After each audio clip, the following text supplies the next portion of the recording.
લાલો સફળ થઈ ગઈ અને ગુજરાતમાં અત્યાર સુધી કોઈ ગુજરાતી ફિલ્મે નથી કર્યું એવું લાલાએ કર્યું છે. પણ પેલી કહેવત છે ને કે સફળતાના 100 સાથી અને 200 દુશ્મન, એ રીતનું છે. તો એક કેસ એવો છે બારો, તમને બધાને ખબર જ છે, 4-5 દિવસથી લાલો જે ઘરમાં શૂટ થયું છે જુનાગઢમાં, ત્યાંના માસીને કંઈક પ્રોબ્લેમ છે. હવે એ માસી જે બિચારા બોલી રહ્યા છે ને એ પાછું સ્ક્રિપ્ટ છે આખી, જે તે મીડિયા ત્યાં ગયું હશે અને જેને કાંઈ રિપોર્ટિંગ કરવું હશે એણે એક સ્ક્રિપ્ટ પોતાના સ્ટુડિયોમાં બેસીને લખી અને એ સ્ક્રિપ્ટ એ માસીને આપી, એવું અત્યારે મને દેખાય છે. જો પ્રેક્ટિકલી તમે વિચારો તો, ઇમોશનલી વિચારો તો પછી તમને એમ જ થાય કે ભગવાન બધું જોવે જ છે અને ભગવાન મેકર્સને જોવે જ છે અને ભવિષ્યમાં આવે એને આમ કરી નાખશે. ઇમોશનલી નહીં, પ્રેક્ટિકલી વિચારો. હા, જે લોકોએ પ્રેક્ટિકલ વિચાર્યું છે ને એ લોકોએ ખૂબ પોઝિટિવ કમેન્ટ્સ આપી છે. કારણ કે હું ઘણી વાર કહું છું, દર્શકો હવે સ્માર્ટ થઈ ગયા છે. દર્શકોને હવે કંઈ વધારે પડતું કે ડિટેલમાં કહેવાની જરૂર નથી, એ બધું સમજી જ જાય છે.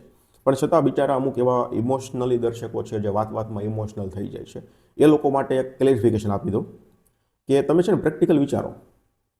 કોઈ ફિલ્મવાળો, એડવર્ટાઇઝમેન્ટવાળો મારા ઘરમાં આવે, બરાબર છે, એમ કહે કે ભાઈ મારે તમારા ઘરનો ખાલી એક ફોટો મારી ફિલ્મમાં યુઝ કરવાનો છે, તો તમે સંમતિ આપશો? પછી હું એમ કહું કે હા વાંધો નહીં, કાંઈ વાંધો નહીં, પાડી લો ફોટો, ચાલો. પછી આગળ પૂછે કે એના કંઈ પૈસા લેશો? હું એમ કહું કે ના ના ભાઈ, ફોટાના હું પૈસા લેવાના હોય. તો પછી એ લોકો ફોટો પાડી એનું કામ પતાવી નીકળી જાય. પછી હું એમ કહું કે હા ભાઈ પૈસા લેશું. તો એ પૂછે કે કેટલા લેશો? હું એમ કહું કે ભાઈ એક ફોટો પાડવો છે તો 1000 રૂપિયા. એ એમ કે યાર 1000 થોડું ઓછું કરો, ચાલો વાંધો નહીં 700 રૂપિયા આપી દેજો. એ લોકો 700 રૂપિયા આપી દે, ફોટો પાડી અને પછી એનું કામ કરી નાખે.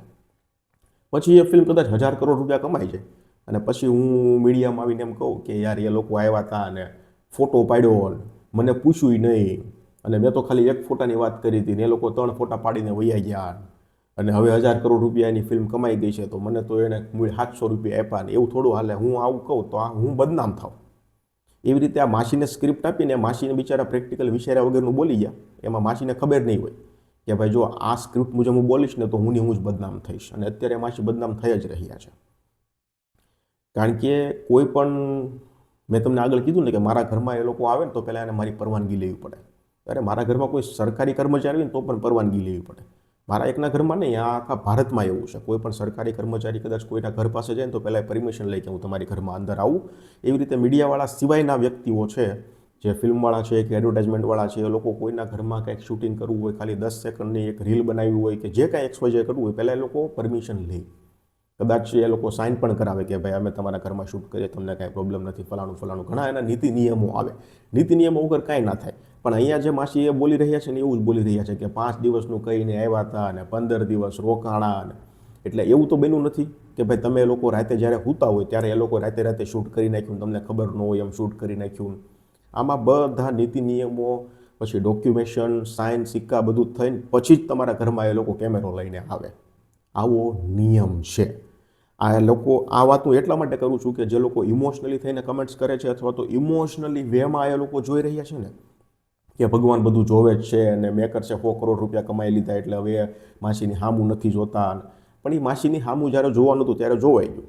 જ્યારે એ શરૂઆતમાં જે કાંઈ ડીલ થઈ હોય કે ભાઈ 15 દિવસ શૂટ કરવાનું છે, અમે તમને રોજના 500 રૂપિયા આપશું, તો ત્યારે માસીએ સહેમતિ આપી હોય, ત્યાર પછી જ એ લોકો કેમેરો લઈને અંદર આવે. એટલે આમાં જે માસી બોલી રહ્યા છે ને 1% નહીં, અડધો ટકોય ગળે નથી ઉતરે એવું. કારણ કે પ્રેક્ટિકલી વિચારો ને તો આ થાય. ઇમોશનલી પછી વિચારો તો એમ જ થાય કે ભગવાન બધું જોવે છે અને એ લોકો સફળ થઈ ગયા એટલે હવે એ લોકો જવાબ નથી આપતા. આ બધું આવું હોય, સમજાણું? એટલે ટૂંકમાં પ્રેક્ટિકલ વિચારની જરૂર છે. આ જે આખો કેસ થયો છે એમાં મને નથી લાગતું કે મેકર્સનો અડધો ટકોય વાંક હોય. પણ છતાં હવે આ મુદ્દો ઉલ્લો છે અને ઘણા લોકો મેકર્સની અગેન્સ્ટમાં પણ છે, જે લોકો પ્રેક્ટિકલ નથી વિચારી રહ્યા તો એના કારણે અને પછી આ હલકી પત્રકારિતાની કારણે અને આ બધું થઈ અને મેકર્સ હજુ કદાચ એ લોકો પાસે એકવાર જશે ખરી અને મદદ પણ કરશે. જોકે હવે મદદ ના કરે ને તો મેકર્સને આપણે કાંઈ ના કહેવાય.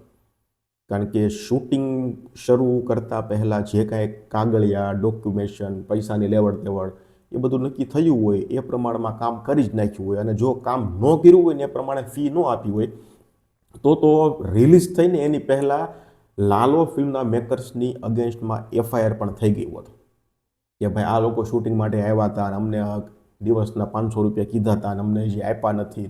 FIR એ લોકોએ કરી જ નાખ્યું હોત, પણ હજી કાંઈ નથી કહ્યું. અને એ માસી સામે ક્યારે આવ્યા તો કે આ ફિલ્મનો જ્યારે 48મો રિલીઝનો 48મો કે 49મો દિવસ હતો ને ત્યારે. અને માસી હામાં નથી આવ્યા, માસીને લાવવામાં આવ્યા છે. બીજી એક વસ્તુ સારી એ થઈ કે અત્યાર સુધી છે ને ગુજરાતી મીડિયામાં કે ગુજરાતી ન્યૂઝમાં મેં ગુજરાતી ફિલ્મો વિશેની વાતો બહુ ઓછી સાંભળી છે. નથી ફિલ્મોના રિવ્યૂ આવતા, નથી ફિલ્મો વિશે વાત થતી, કાંઈ નથી થતું. પણ આ લાલો સફળતા થઈને પછી ઘણી ગુજરાતી ચેનલો, મીડિયા છે, સોશિયલ પેજ છે, સોશિયલ મીડિયા છે, આ બધાએ લાલા વિશે વાત કરીને વ્યૂ અને કમેન્ટ્સ ને ડોલરના ઢગલા કરી નાખ્યા છે. એટલે હવે લોકોને ખબર છે કે નકરી સફળતાની વાતો કરશું તો બહુ બધા કરે છે. આપણે એક કામ કરીએ, નવું કંઈક કરીએ. એટલે પછી એ મીડિયાવાળાએ નેગેટિવ સાઈડ હતી ને એ શોધી કે ચાલો આપણે જઈએ અને માસીને છે ને કાન ભભેણા કરીએ, એને એક સ્ક્રિપ્ટ લખીને આપીએ, એટલે કરીને આપણને TRP મળશે અને આપણી જે ન્યૂઝ એજન્સી છે એ વાયરલ થઈ જશે અને આપણને બહુ વાહવાહી મળશે. પણ આ બધું કેવું છે ખબર, ન્યૂઝનું તો હવે ભારતમાં છે ને, ન્યૂઝ એટલે શું ખબર તમને, કોઈ પણ દેશનો વિકાસ હોય ને એનો એક પાયો કહેવાય. પણ અફસોસની વાત છે કે અહીંયા આપણે એવું નથી. અહીંયા આપણે એ જે છે ને એને ઉધઈ તરીકે ગણવામાં આવે છે, જે દેશને ખોખલો કરવાનું કામ કરી રહી છે. છેલ્લા 20-25 વર્ષમાં તો જે ન્યૂઝ બન્યા છે ને આ બધા ખતરનાક, એ દેશને ભાંગવામાં મહત્ત્વની ભૂમિકા ભજવશે. ભવિષ્યમાં જ્યારે આપણા છોકરાઓ પૂછશે કે જ્યારે દેશ બરબાદ થઈ રહ્યો હતો ત્યારે તમે ક્યાં હતા અને કયા કયા પરિબળો હતા જેણે દેશ બરબાદ કર્યો, તો એ પરિબળોમાં આપણે એક આ નામ પણ આપી શકશું કે ભાઈ ન્યૂઝ. ચાલો જે કંઈ હોય છે, પણ સીધી એક વાત તમને કહી દઉં છું કે આખો કેસ બન્યો છે ને એમાં મેકર્સનો કંઈ વાંક નથી.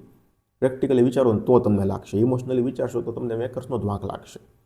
પણ છતાં હું એ ક્લિયર કરી દઉં છું કે આમાં મેકર્સનો કંઈ વાંક નથી.